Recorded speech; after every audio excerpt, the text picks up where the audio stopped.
This is the Radio Horror YouTube channel with another fantastic horror movie review. This time, the brand new horror movie that came out this month, Greta. And doing the review with us, as always, is the blonde in front of fear, Katie.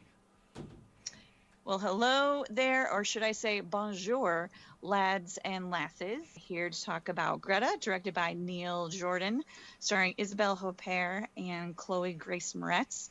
Now, this film starts out with beautiful little Chloe Grace Moretz as Frances, who finds this amazing bag on the New York City subway filled with money and items, and there's an ID in it. She decides to find the owner and deliver it to her. Now, a few things. One, if anyone knows anything about American subway systems, you know this must be Canada because it is the cleanest subway and train you will ever see.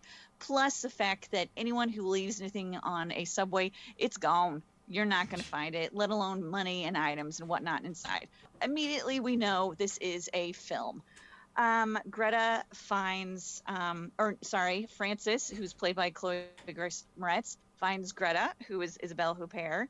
They develop a friendship. Greta has lost a daughter, or we find that out, and Frances has lost her mother.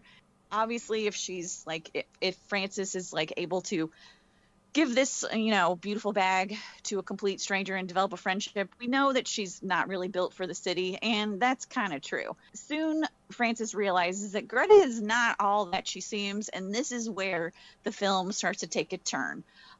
Despite the advice from Frances's roommate, Micah Monroe, Frances still keeps seeing Greta.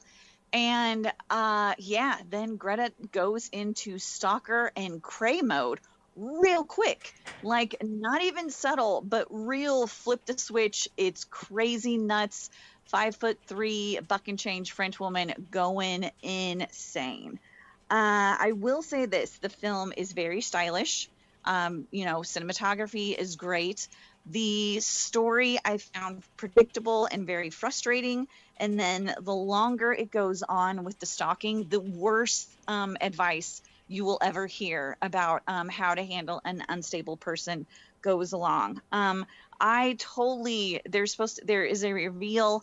I totally saw that coming within the first 5 minutes of the film. Maybe it's me, but I thought that could have been much better. And as far as the rest of the film goes, at least with the end, they didn't push it. They really should have pushed this into a female serial killer, like dyslexic Norman Bates psycho kind of thing. That actually would have been really good because the highlight of this film is Isabelle Huppert. She is absolutely fantastic.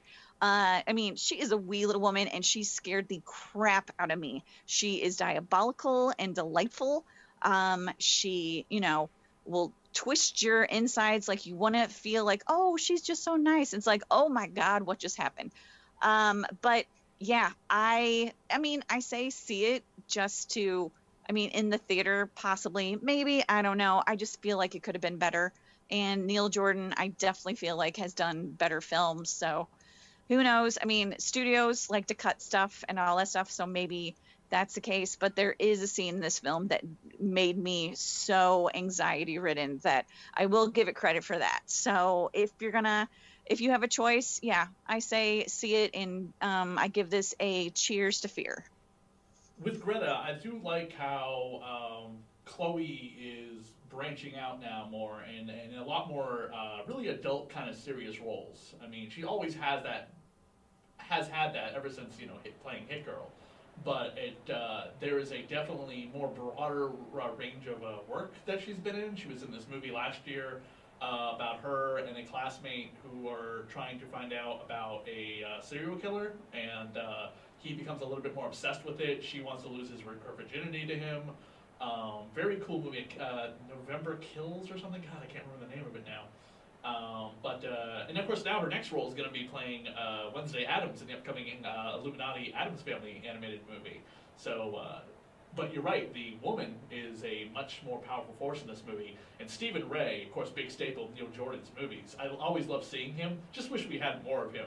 I totally got that it was going to be the roommate that came to rescue her at the end, but it was still kind of cool how they set that up, and she was just like, pulling the wig off, and she got that woman with the the drugs and the coffee and everything. She really turned the tables on her. Yeah, I saw that reveal too. That wasn't the big reveal that I was talking about. I was talking about more about that secret room behind the piano, because that to me saw that coming like right off the bat as soon as we get to Greta's house. That wasn't a surprise to me. I just would have liked it if they would have had, if she had been doing this ever since her daughter died, because they established that her daughter's been dead 4 years. She only has two little handbags in there, and I feel like that would have been something that had been going on for a while. And one of the flaws that I just didn't get is that there's a scene where Frances is going through Greta's garbage, and this is after she realizes that Greta is unstable and stalking her. And she finds a letter that Greta had sent to her daughter. Her daughter's been dead like for a number of years. So why is she sending her letters? Like that doesn't make any sense. So that's one of those things. And also it's like Frances just keeps going back and back and taking horrible advice of how to handle this situation. And it's like, girl, have you not seen any Lifetime movies? It's like, get a restraining order, cut it off, leave town for a month, and hope to God that everything's okay when you get back. Other than that, do not take anyone's crappy advice, especially, yeah, I don't know, there's just a number of things. It just could have been such a good film. But again, the main thing and the main reason to watch this is Isabelle Huppert. Like, she freaking nails it, man.